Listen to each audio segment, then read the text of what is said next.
चलो ओके।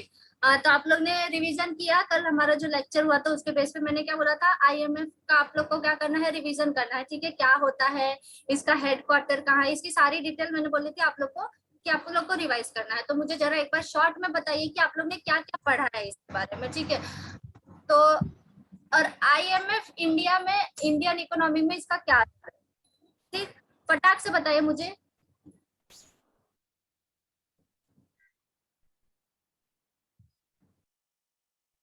क्या मैम, एक बार वापिस बोलो।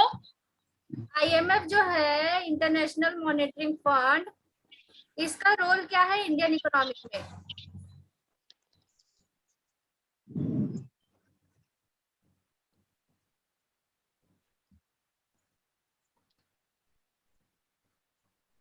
चलो ठीक है, हम लोग टाइम उधर नहीं वेस्ट करते, हम लोग स्टार्ट करते फटाफट। क्योंकि जितना जल्दी होगा हमारा लेक्चर, हम लोग को ये इकोनॉमिक्स का सिलेबस खत्म करके हमको दूसरे सब्जेक्ट के ऊपर मूव ऑन करना है, ठीक है। तो अभी मैं अगर आईएमएफ की बात करती हूँ तो आईएमएफ क्या है, इंटरनेशनल मॉनेटरी फंड। अब मैंने क्या बोला, इंटरनेशनल, जो इंटरनेशनल मॉनेटरी फंड जो भी जिसका भी हेडक्वार्टर होता है, ठीक है, जो इंटरनेशनल लेवल पे जितने भी पैसे के लेन देन, आर्थिक जितनी भी संस्थाएं हैं, वित्तीय संस्थाएं हैं, उसके सबके हेडक्वार्टर कहाँ होते हैं, अमेरिका में, ठीक है। तो इसका भी हेडक्वार्टर कहाँ पे है, यूएसए में, ठीक है। तो इसका जो रोल वो इंडिया में क्या है, ये हम यहाँ पे देखेंगे, ठीक है। ये क्या है, पॉलिसी रिकमेंडेशन है, एक पॉलिसी के थ्रू इसको रिकमेंड किया गया था कि आप इंडिया का जो सेक्टर है, इंडिया का जो इकोनॉमिक सेक्टर है, आप वहाँ पे भी थोड़ा ध्यान दीजिएगा, ठीक है। तो फर्स्ट इसका पॉइंट अगर आप देखेंगे, monetary policy and the financial sector, ये कौन कौन सेक्टर में दिखता है, एक तो मॉनेटरी पॉलिसी होता है, और जो हमारा फाइनेंशियल सेक्टर होता है, जो हमारे लेन देन होती है, जो हमारी वित्तीय संस्थाएं होती है, उसके रिगार्डिंग अगर कुछ भी मतलब जैसे कुछ इन्वेस्टमेंट करना है, कुछ लगानी है, कुछ खर्चा करना है, तो ये सारी कौन देखता है, आईएमएफ उसमें इन्वॉल्वमेंट कर सकता है, ठीक है। अब वो क्यों करेगा, क्योंकि उसमें उसका क्या था, रिकमेंडेशन दिया गया था, और ये जो है, ये उच्च स्तरीय संस्थाएं हैं, जो अगर किसी कोई देश है, ठीक है, कोई देश है और वो पिछड़ा हुआ है, तो ये क्या करेगी, उसकी हेल्प करेगी, क्यों, ताकि उसका जो डेवलपमेंट हो वो अच्छे से हो सके, ठीक है। तो यहाँ पे देखिए, यहाँ पे जो फर्स्ट पॉइंट है वो क्या है, achieve slow inflation through agriculture reforms and the continued physical consolidation, ठीक है। इसमें क्या है हमारा, मैंने पहले ही आप लोग को पढ़ाया है, आगे हमने जो स्टार्टिंग के चैप्टर्स कवर किए थे उसमें क्या था, हमारा जो इंडिया है वो क्या है, एग्रीकल्चर बेस्ड है, ठीक है। हमारा जो प्राइमरी सेक्टर है वो क्या है, एग्रीकल्चर है।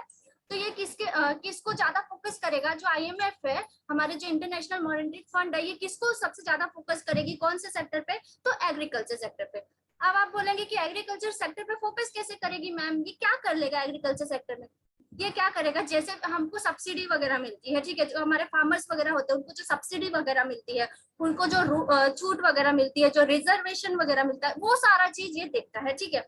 अब ये क्या करेगा, ये जो इन्वेस्टमेंट है ये यहाँ पे करेगा, और उसके थ्रू जो हमें सब्सिडी प्रोवाइड कराई जाती है वो मिलेगी, ठीक है। फिर सेकंड पॉइंट है फिजिकल पॉलिसी।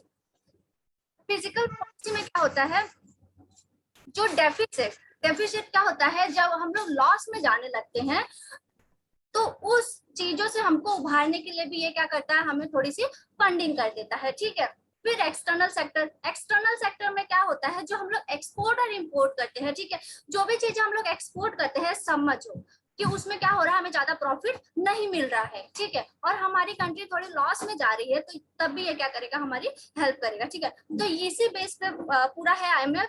मैंने आप लोग को कल भी बोला था कि आप लोग को इसका क्या करना है, रिवीजन करना है, अच्छे से करके आना है, ठीक है।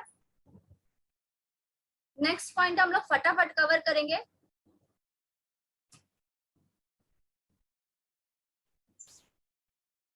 तेजल, मुझे बताओ डिवोल्यूशन क्या होता है, यहाँ पे पढ़ के नहीं, हाँ, आप बुक लेके बैठे हो ना।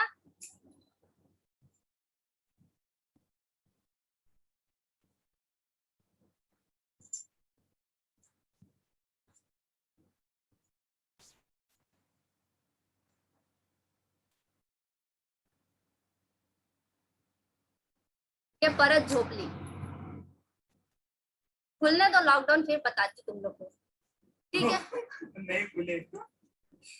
दो चीजें यहाँ पे दी है, डिवोल्यूशन और रिवोल्यूशन। ठीक है, डिवोल्यूशन मैंने एक शॉर्टकट में आप लोग को बताया था, डेप्रिसिएशन मैंने पढ़ा था। ठीक है, डेप्रिसिएशन क्या होता है कि वैल्यू क्या होती है, डिक्रीज होती है। ठीक है, जो हमारी वैल्यू होती है फिक्स्ड एसेट्स की वो क्या होती है, डे बाय डे क्या होती है, डिक्रीज होती है। ठीक है, तो उसी बेस पे अगर हम लोग डेवोल्यूशन पे जाएंगे तो डेवोल्यूशन क्या होता है, कुछ टाइम के बाद हमारी जो मार्केट वैल्यू है, जो हमारी करेंसी वैल्यू है, वो क्या होती है, चेंज होती है। ठीक है, जैसे आप देखेंगे कि यूएसए की करेंसी क्या होती है, डे बाय डे क्या होती है, इंक्रीज होती जाती है। ठीक है, इंक्रीज होती जा रही है, लेकिन हमारा जो इंडियन रुपीज है, ठीक है, हमारा जो इंडियन करेंसी है, उसकी अगर कंपैरिजन में देखेंगे तो वो बहुत ज्यादा आगे है और हम बहुत ज्यादा पीछे। तो ये क्या हो रहा है, उसके कंपैरिजन में देखेंगे तो हम क्या हो रहे हैं, धीरे धीरे क्या हो रहे हैं, डेप्रिसिएशन की तरफ जा रहे हैं, मतलब डिक्रीज होते जा रहे हैं। ठीक है, devaluation and revaluation refers to changes in the fixed exchange rate caused by the central bank. ठीक है, ये किसके द्वारा फिक्स किया जाता है, सेंट्रल बैंक, जो हमारा केंद्रीय बैंक होता है, ये उसके द्वारा संचालित किया जाता है। ठीक है,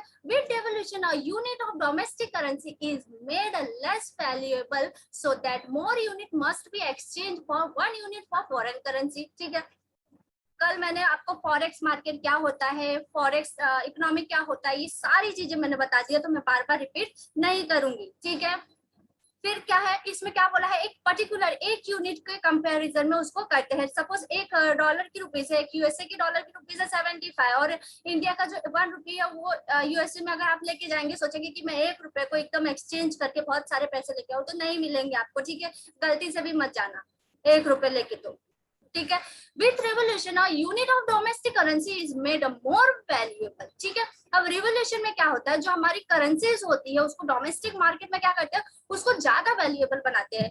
अब करेंसी को अगर आपको ज्यादा वैल्यूएबल बनाना है आपके कंट्री के करेंसी को, तो आपको क्या करना पड़ेगा, आपका जो कैपिटल है, ठीक है, आपका जो इन्वेस्टमेंट है, आपका जो इनकम है, आपके जो कंट्री की इनकम है, वो क्या होनी चाहिए, ज्यादा होनी चाहिए। ठीक है, कंपेयर टू अदर कंट्रीज। ठीक है, अगर हम लोग आइडल किसको मानते हैं, यूएसए को। ठीक है, यूएसए को क्यों मानते हैं, क्योंकि उनका जो प्राइमरी सेक्टर वो क्या है, वो क्या है, बिजनेस है। ठीक है, तो उससे क्या होता है, उनको जितनी भी इनकम होती है वो प्रॉपर वे में होती है। बट हमारा क्या है, जो हमारा प्राइमरी सेक्टर वो एग्रीकल्चर है, एग्रीकल्चर में हम इतने अभी ज्यादा एडवांस नहीं हुए हैं। ठीक है, तो इसीलिए हमें एग्रीकल्चर की तरफ इसलिए फोकस करना होता है, क्योंकि हमें फूड अभी न्यूट्रिशन की सबसे ज्यादा जरूरत है। क्योंकि जब खाओगे पियोगे तभी तो कुछ ना कुछ आगे दिमाग चलेगा, तभी तो पढ़ाई करोगे, तभी तो कुछ बनोगे।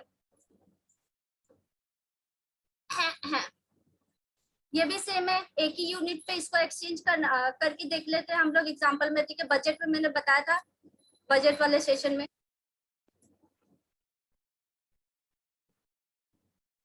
फिर यहाँ पे हम लोग देखेंगे करेंसीज। ठीक है, टाइप्स ऑफ करेंसी। अब करेंसी के कौन कौन से टाइप होते हैं और कितने टाइप होते हैं, ये हम लोग देखेंगे यहाँ पे।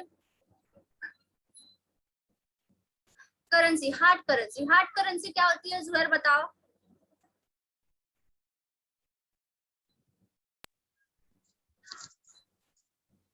हार्ड करेंसी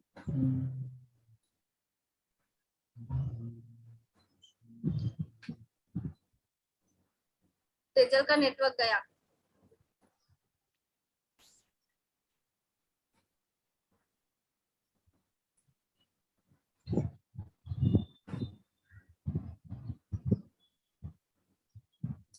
हार्ड करेंसी वो होती है, ठीक है, मैं हिंदी में आप लोग हिंदी वाले स्टूडेंट होते हैं, हिंदी में हम लोग ज्यादा टर्म्स को समझ पाते हैं। तो इसमें क्या होता है, हार्ड करेंसी जो सबसे ज्यादा प्रधान होता है। ठीक है, प्रधान करेंसी जिसकी होती है, जिस भी कंट्री की करेंसी, ठीक है, जहाँ के पैसे की मुद्रा की जो वैल्यू होती है, ठीक है, मुद्रा की कीमत होती है, वो जितनी ज्यादा होगी जिस कंट्री की, उसको हम लोग क्या बोलते हैं, हार्ड करेंसी, जिसको हम लोग आइडल मान के चलते हैं। ठीक है,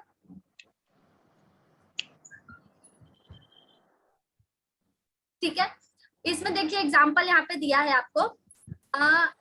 the best hard currency was the pound state of the USA but soon replaced by the US dollar. ठीक है, यूके का जो करेंसी था वो सबसे पहले था कि सबसे ज्यादा इसकी वैल्यू होगी, बट अभी उसको रिप्लेस किसने किया है, यूएस डॉलर ने। ठीक है, क्यों, मैंने अभी थोड़े टाइम पहले बताया कि क्यों हम लोग यूएसए को आइडल मानते हैं, यूएसए की करेंसीज को, यूएसए के डॉलर को।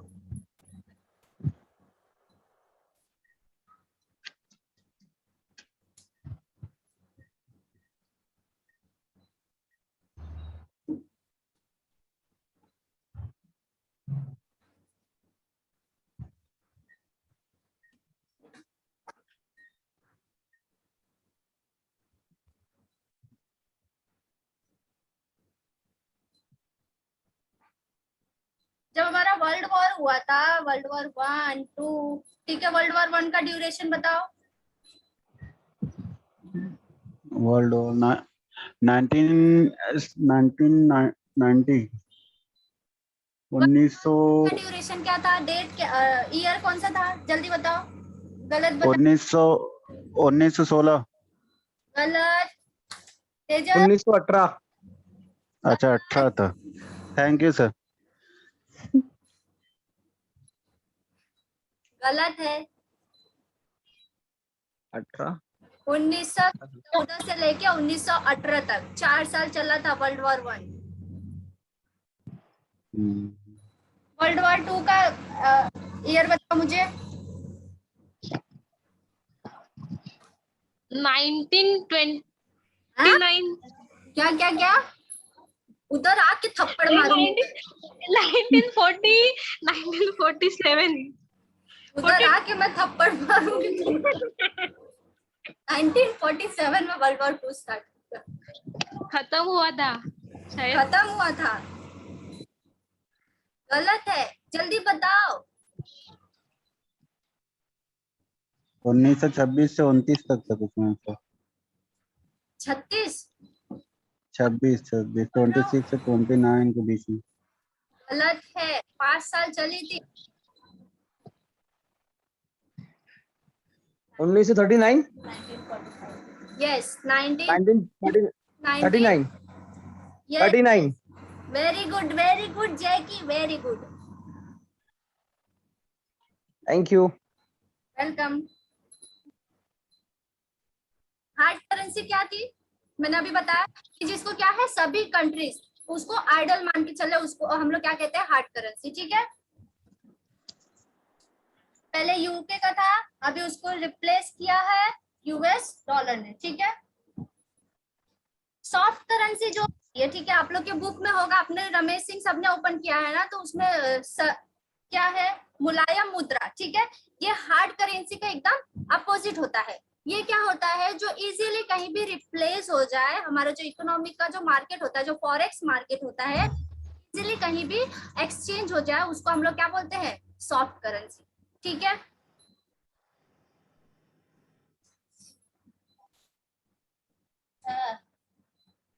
फिर क्या है, हॉट करेंसी हो गया, देख लिया आप लोग ने, फटाफट देखो तेजल और जुहैर अपने बुक में हार्ड करेंसी और सॉफ्ट करेंसी देखो, और लेक्चर में बुक लेके ही बैठना है, सारी बुक प्रोवाइड की है। हाँ मैम। हाँ,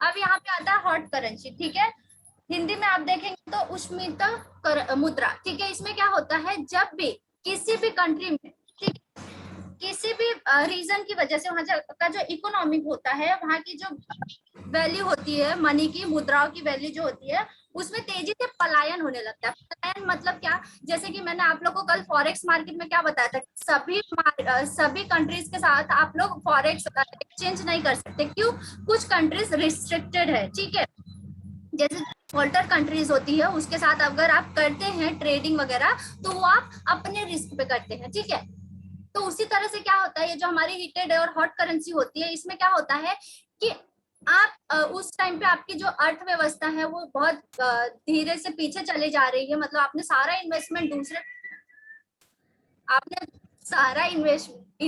कहाँ कर दिया है, दूसरे कंट्री में कर दिया है, फिर उसका डायरेक्ट इम्पैक्ट कहाँ पड़ेगा, और वो कंट्री क्या कर रही है, आपके पैसे, या तो उसका वैल्यू डिक्रीज हो गया है, या तो वो पैसे लेके वहां से चली जा रही है, भाग जा रही है, पलायन कर दे रही है। ठीक है, तो इससे क्या होगा, आपकी जो कंट्री की जो पैसे थे, उसकी जो वैल्यू है वो तो दूसरे कंट्री में गई, तो आप धीरे धीरे कहाँ पे चले जाओगे, मुद्रास्फीति की तरफ चले जाओगे। ठीक है, आपकी जो वैल्यू वो कम होगी, और आपकी जो डिमांड थी मार्केट में वो भी कम होने लगेगी, क्योंकि आपने एक ऐसी कंट्री के साथ समझौता किया था जो फ्रॉड थी। ठीक है,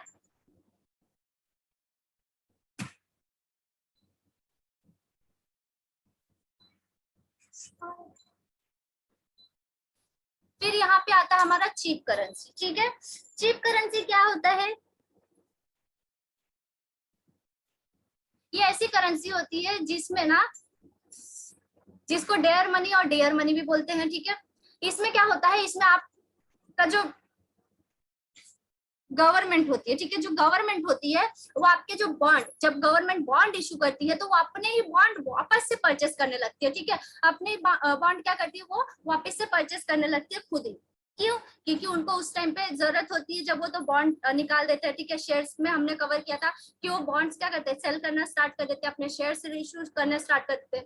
फिर एक सर्टेन टाइम के बाद जब गवर्नमेंट का पैसे हो जाते हैं तो क्या करती है, अपने जो बॉन्ड्स, अपने जो शेयर्स रहते हैं वो हायर रेट पे परचेस करने लगते हैं, ठीक है। तो ये किस में आती है, चीप करेंसी में।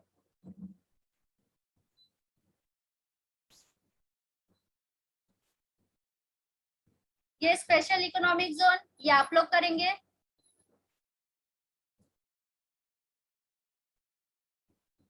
करेंसी रिस्क बता दिया, वापस से नहीं रिपीट करूंगी।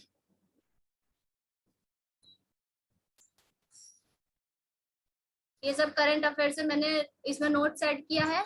करंट अफेयर आप लोग को अपडेट करना है द हिंदू रीड करके, ठीक है। तो हमारा जो 15 चैप्टर था वो कल से लेके आज तक पूरा 3 दिन में कवर हो चुका है। काफी बड़ा चैप्टर था इसलिए 3 दिन लगा। अब जो हमारा 16 नंबर का चैप्टर है उसका लेक्चर कल होगा। 1 घंटे पहले आप लोग को इंटीमेशन दे दिया जाएगा। सब लोग ऑनलाइन और प्रेजेंट रहना। किसी को कोई भी डाउट है, रुको 1 मिनट रुक जाओ।